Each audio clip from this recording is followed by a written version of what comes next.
आज की बात अब हर शाम सोमवार से शुक्रवार 8:30 बजे से। मुंबई में BMW कार की रफ्तार की शिकार हुई उत्तर प्रदेश के अलीगढ़ में भी भीषण सड़क हादसे की एक तस्वीर सामने आई। बड़ी खबर अलीगढ़ से है। उत्तर प्रदेश के अलीगढ़ में भीषण सड़क हादसे का वीडियो सामने आया। बाइक को कई किलोमीटर दूर तक एक ट्रक घसीटता हुआ ले गया। ट्रक की चपेट में आने से बाइक में आग लग गई और बाइक सवार की मौके पर ही मौत हो गई। ये तस्वीर आप देख रहे हैं, ये रफ्तार का कहर है। और सड़क पर जब आप कॉन्शियसनेस के साथ गाड़ी नहीं चलाएंगे और खास तौर पर जब आप एक भारी गाड़ी चलाते हैं तब आपकी ये जिम्मेदारी और ज्यादा बढ़ जाती है। अब बाइक नीचे फंस गई है कार के और माफ कीजिएगा ट्रक के, और ट्रक उसे घसीटता हुआ आगे लेकर जाता जा रहा है बिना इस कॉन्शियसनेस के कि क्या हुआ। उस बाइक सवार की जान चली गई होगी। बाइक आपके ट्रक के नीचे फंसी हुई है, चिंगारियां निकल रही है। इस ट्रक में भी आग लग सकती थी, टायर में तो आग दिखाई दे ही रही है। बिहार के आरा में भरत भूषण तिवारी एनकाउंटर के मामले में सुप्रीम कोर्ट में गुहार लगाई गई है। पीआईएल दाखिल करके सीबीआई जांच की भी मांग हुई है। सुप्रीम कोर्ट के रिटायर्ड जज की निगरानी में स्पेशल कमेटी बनाने और जांच कराने की अर्जी लगाई गई है और याचिका में दावा किया गया है कि एनकाउंटर फर्जी तरीके से किया गया है। पूरे मामले में कई गंभीर सवाल सामने आए हैं जिसकी सच्चाई सामने लाने के लिए एक निष्पक्ष टीम लीड करे। इस पूरे मामले में अब सियासी पारा भी चढ़ गया है। तेजस्वी यादव ने भी एनकाउंटर को फर्जी बताया था। अब केंद्रीय मंत्री जीतन राम मांझी ने पलटवार किया। मांझी ने पुलिस का सपोर्ट किया है और कहा है कि पुलिस ने जो भी एक्शन लिया है सही लिया है। 17 जून को आरा में एनकाउंटर की खबर के बाद विरोध प्रदर्शन जारी है। बिहार के कई अलग अलग जिलों में लोगों ने प्रोटेस्ट किया है। परिवार का आरोप है कि उनके बेटे ने पुलिस के सामने सरेंडर कर दिया था, बाद में पुलिस ने फर्जी तरीके से एनकाउंटर किया। बीजेपी के एमएलसी पवन सिंह ने दुख जताया है और ऐलान किया है कि वो पीड़ित परिवार से मिलने जाएंगे, निष्पक्ष जांच की मांग भी उठाएंगे। आरा में 17 जून को भरत भूषण तिवारी का एनकाउंटर हुआ था और इसके बाद हाईवे पर घमासान देखने को मिला। पुलिस और पब्लिक आमने सामने आ गई। 19 जून को प्रशासन ने लापरवाही को लेकर पुलिस अधिकारियों पर एक्शन लिया। थाना अध्यक्ष, एएसआई और एक सिपाही को सस्पेंड कर दिया गया। 20 जून को सीएम सम्राट चौधरी ने न्यायिक जांच का ऐलान किया, लेकिन विरोध प्रदर्शन का सिलसिला थमने का नाम ही नहीं ले रहा है। पीड़ित परिवार से मिलने के लिए लगातार सियासी नेताओं का जमघट है और इसी कड़ी में अब जीतन राम मांझी पुलिस के सपोर्ट में खुलकर आए हैं। मांझी ने कहा कि लड़के के हाथ में पिस्टल किसने थमाई? अगर पुलिस वालों को गोली लग जाती, मौत होती तो फिर जिम्मेदार कौन होता? कहता है उसका परिवार की विक्षिप्त था तो रिवॉल्वर क्यों उसके हाथ में दिया गया था, क्यों रखा गया था? रिवॉल्वर छीन लिया जाता, परिवार नहीं उसको देता। इसका मतलब है कि जानबूझकर परिवार वाले लोगों ने उसको उस्काया है। और पुलिस को अगर मार दिया होता, दो पुलिस मर जाता तो बहुत अच्छा होता। आए दिन देखा जा रहा है पुलिस पर बहुत सी आक्रमण हो रहे हैं, पिटा रहे हैं, कहीं कहीं मारे भी गए हैं, तो वो ठीक है, पुलिस मरे तो ठीक है, लेकिन जनता अगर किसी प्रकार से इनकाउंटर करे तो वो खराब है। कहने का मतलब है कि हम वहाँ के जो घटना घटी है, इनकाउंटर हुआ है, उसको हम जस्टिफाइड मानते हैं। मैं राजनीति नहीं करता हूँ, मैं वास्तविकता को बतलाता हूँ। अगर हम पर कोई पिस्टल दिखलाता है तो हम उसको ज़रूर मारेंगे, वो कैसा भी क्यों हो। तो इसलिए पुलिस पर पिस्टल दिखलाया तो पुलिस ने ऐसा किया तो गलत नहीं किया। हाल ही में बीजेपी से एमएलसी इलेक्ट हुए भोजपुरी स्टार पवन सिंह जल्द ही भरत तिवारी के परिवार से मिलने वाले हैं। पवन सिंह ने सोशल मीडिया पोस्ट के जरिए यह जानकारी दी और कहा कि परिवार से मिलकर वो निष्पक्ष जांच की मांग करेंगे। भरत तिवारी ने कोरोना महामारी, बाढ़ जैसी आपदाओं के अलावा कई मुश्किल परिस्थितियों में समाज की सेवा की और उनकी मौत दुखद है।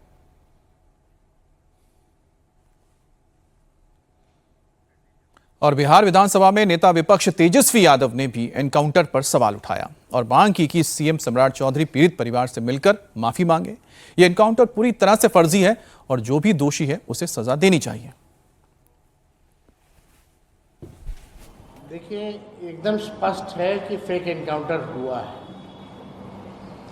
सम्राट चौधरी जी को सबसे पहले माफी मांगनी चाहिए क्योंकि वो गृह मंत्री भी हैं, मुख्यमंत्री भी हैं, और ये कोई पहली फेक एनकाउंटर नहीं है।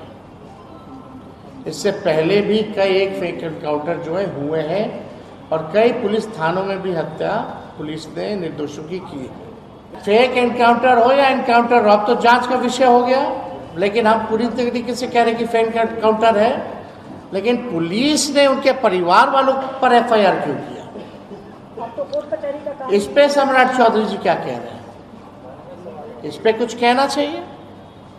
सम्राट चौधरी जी को तो कम से कम जाकर के माफी मांगनी चाहिए परिजनों से मिलकर के। बिहार के अलग अलग शहरों में एनकाउंटर के खिलाफ प्रदर्शन बढ़ता जा रहा है।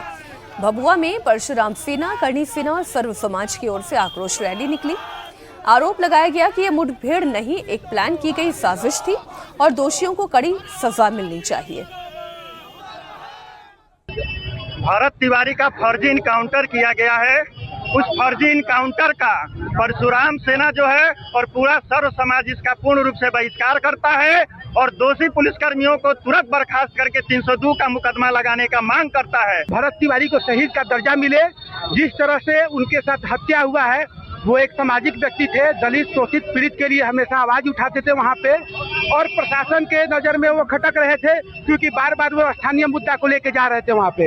एक समाज सेवी जो शोषित पीड़ित वंचितों के लिए आवाज उठाता था, जो भ्रष्ट अधिकारियों के खिलाफ आवाज उठाता था, उसको फर्जी एनकाउंटर करके मार दिया गया। भरत भूषण तिवारी की हत्या हुई है, इनकाउंटर नहीं है, ये साजिश है और वहाँ के जो कुछ अधिकारी थे उनके द्वारा रची हुई यह साजिश है। बड़ी खबर आपको देते हैं। भरत तिवारी एनकाउंटर से जुड़ी हुई सुप्रीम कोर्ट ने इस मामले में तुरंत सुनवाई से इनकार किया है।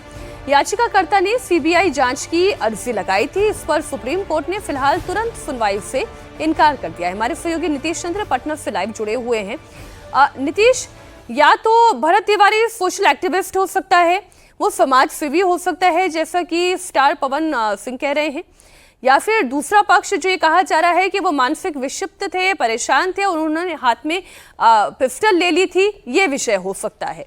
राजनीति भरपूर हो रही है, मसला जांच का है।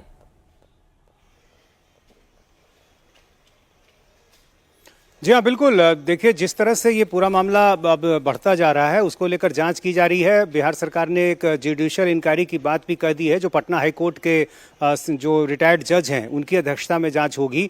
लेकिन जिस तरह से भरत तिवारी का इनकाउंटर हुआ उसको लेकर सवाल खड़े हो रहे हैं। ये सही है कि भरत तिवारी स्थानीय मुद्दों को लेकर समय समय पर आवाज़ उठाता रहता था, ये भी सही है कि उसका कोई क्रिमिनल रिकॉर्ड नहीं रहा है, और जिस तरह से वो लेकिन हरकतें कर रहा था उसके बारे में जो जानकारी मिली थी और जो उसके शब्द सुनाई दे रहे हैं वीडियो में, इससे भी इंकार नहीं किया जा सकता कि वो मानसिक रूप से विक्षिप्त था, मानसिक स्थिति उसकी अच्छी नहीं थी।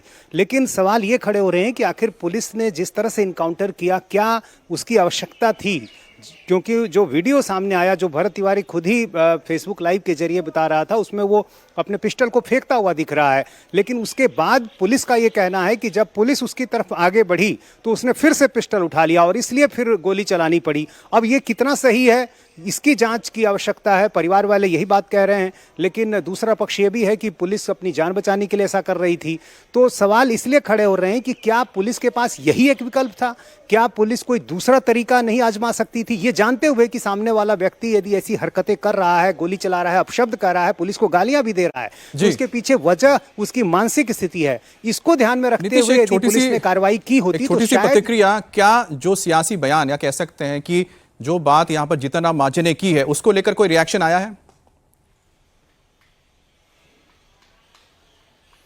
देखिए, जीतन राम मांझी जाहिर है पुलिस को ध्यान में रखते हुए अपनी बातें कर रहे हैं, लेकिन जो तमाम दूसरे राजनेता वहां गए हैं उनकी अपनी एक अलग राय है। वो भरत तिवारी के पक्ष में खड़े दिखाई दे रहे हैं, और जाहिर है चूंकि अलग अलग राजनीतिक दल हैं, बिहार का जो जातीय समीकरण है उनको जोड़कर हर चीज़ें यहाँ देखी जाती हैं, तो अपने अपने हिसाब से बातें कही जा रही है। लेकिन सच्चाई क्या है, ये जुडिशियल इंक्वायरी में या फिर इसके आगे जो कुछ जांच होती है उसमें ये बात साफ होगी। बहरहाल जांच के लिए हमें इंतजार करना होगा। धन्यवाद आपका।